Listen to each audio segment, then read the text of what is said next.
chôm xịt thiên ngậu ní lôi mày pi rối xốn rồi trong còi lôi rồi tao lại có mọi khát pe về dưới dương trôi tao đã xịt thiên nên tao ngọt kia mới chọn ơn thảo vì trôi có ba mấy nó này kia tao lại dương đã tam quạt lỡ pi rồi ní xốn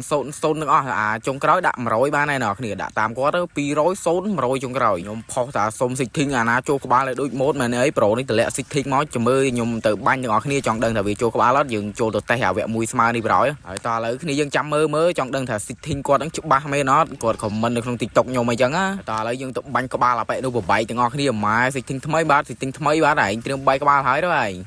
យ៉ាចំណៃមកអ្នកគ្នាចាំមើលចំណៃមកម៉ាំងអាយះក្បាលតិចចយម៉ែសិទិញល្អ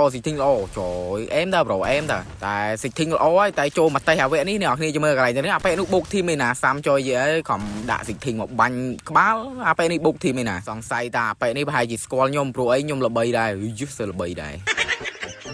ហ្នឹងហើយនិយាយលេងណាអ្នកគ្នាអើយសិទ្ធិញអូនមួយនេះគឺថាច្បាស់របស់គាត់មានតែតើម៉ាំងក្បាលតែអាប៉ែនេះសំខាន់នេះអាប៉ែនេះវាបូកធីមអញ្ចឹងណាហើយបើគ្នាយើងនេះម្ចាស់ហេរ៉ូនេះអាប៉ែនេះបើឃើញវីដេអូហ្នឹងកុំភ្លេចជួយ like ម្នាក់មួយផងហើយអ្នកមើលហ្នឹងកុំភ្លេចជួយ like ក៏ដូចជា follow ម្នាក់មួយផងនិយាយទៅបើគ្នាយើងណាដែលមានសិទ្ធិញល្អគ្នាយើងកុំភ្លេចតម្លាក់ឲ្យខ្ញុំម្នាក់មួយផងព្រោះអីខ្ញុំចង់បាញ់ខ្លាំងដូចគេដែរព្រោះរាល់ថ្ងៃបាញ់ដូចអាចហ្នឹងហើយបាយវីដេអូប៉ុណ្ណឹង